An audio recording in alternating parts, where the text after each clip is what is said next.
Hey everybody, welcome back to Ursa Minor Sewing, and today we're going to be talking about the fine details needed to finish off the dress. Also in this video I'm hoping to be able to squeeze in how I made the gems for both the dress brooch and the crown. So without further ado, let's get to it.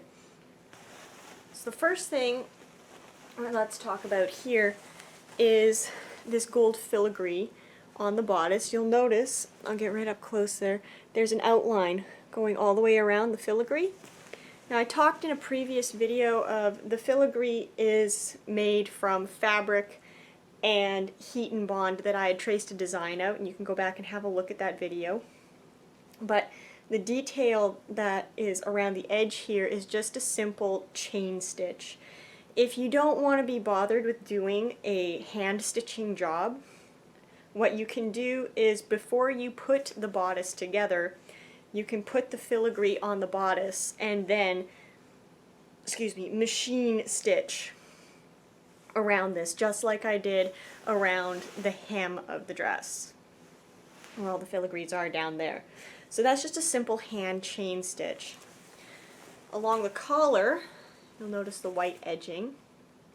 This is done by first doing a blanket stitch around the edge, and then I crocheted onto that blanket stitch using just a single crochet stitch, and I used a full skein of embroidery thread. I didn't separate the threads of the skein or anything, just using all 6 strands, and I did single crochets all the way around to give it the look of lace.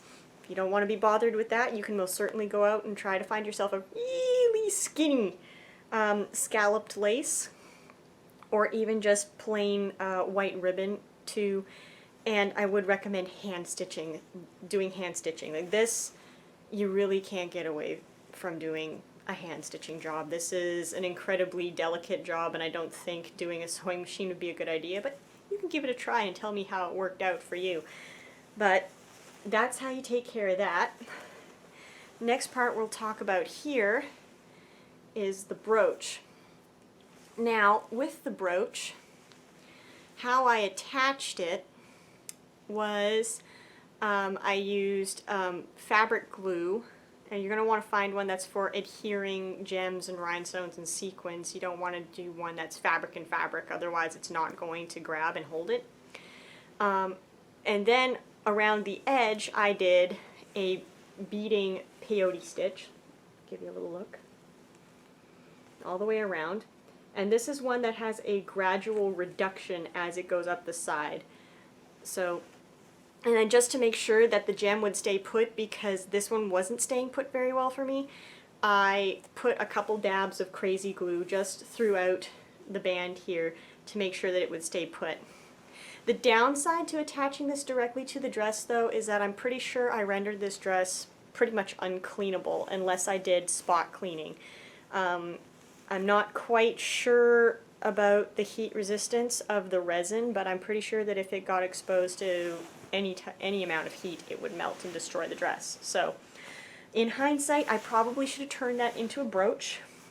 But the good news is that the link I will be attaching to show you how I did the peyote stitch should show you how to do like a brooch style setting, so that you could turn this into a brooch instead of a glued on gem.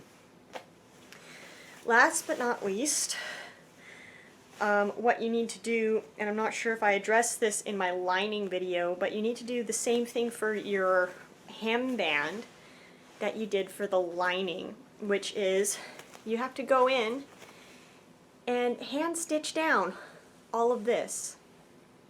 Now, you can certainly give it a try with a sewing machine. I mean, this particular portion out here is hidden by this white band, so you can pin it down with your sewing machine if you want.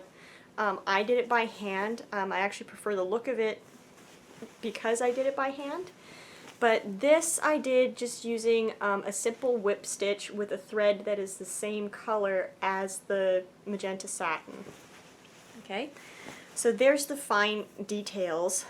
Now I'm going to talk to you about the brooch and how I made this gem and the gems for the crown. So if you'll give me a second, I'm just going to go grab the materials for that and I'll be right back. Okay, now to talk about the gems. And unfortunately I don't have all of the materials. They've gotten misplaced in the chaos that is my home right now. But the first thing you're going to need, or the first two main ingredients for this, is a molding compound and epoxy resin. And usually you can pick these two things up in the jewelry making section of pretty much any craft store.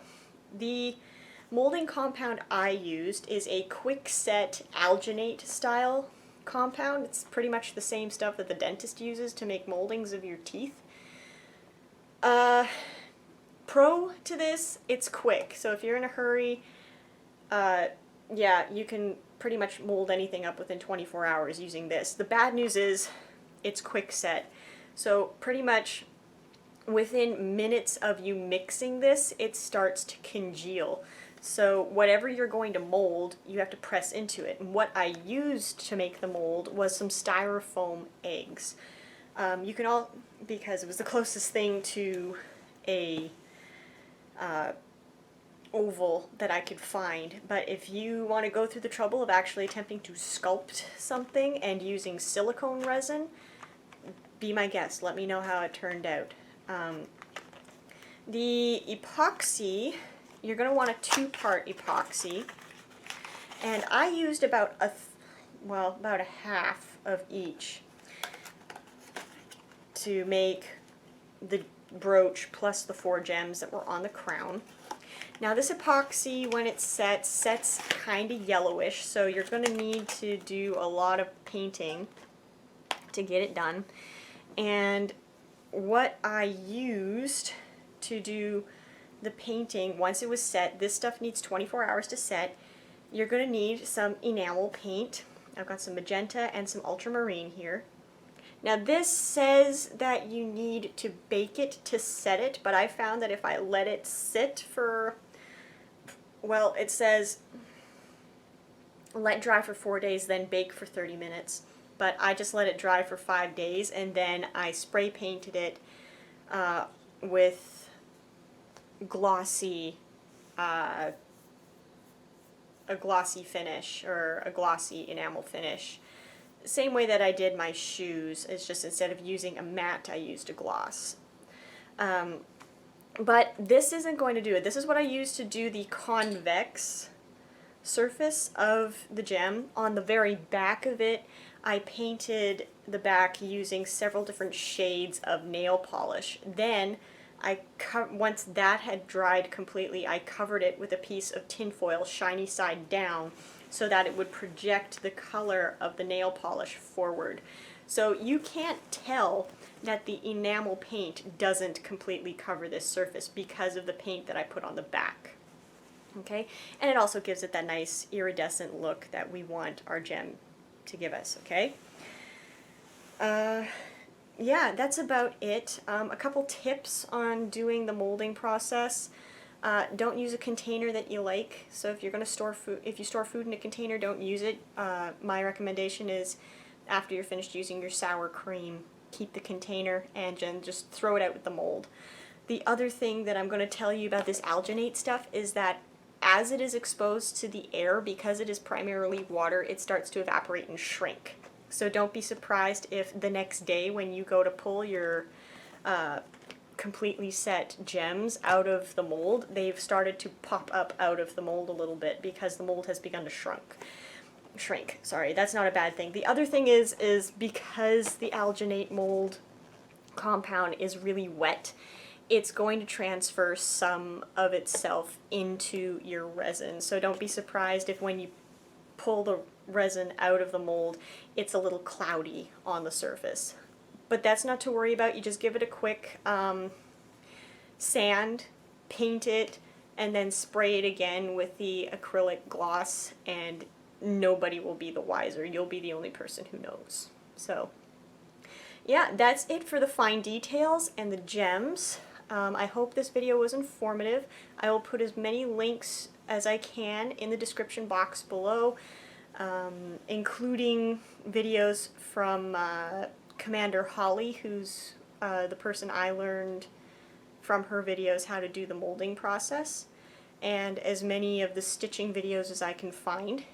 If you found my video to be lacking somewhere, please let me know and I will try to iron out the details as best I can.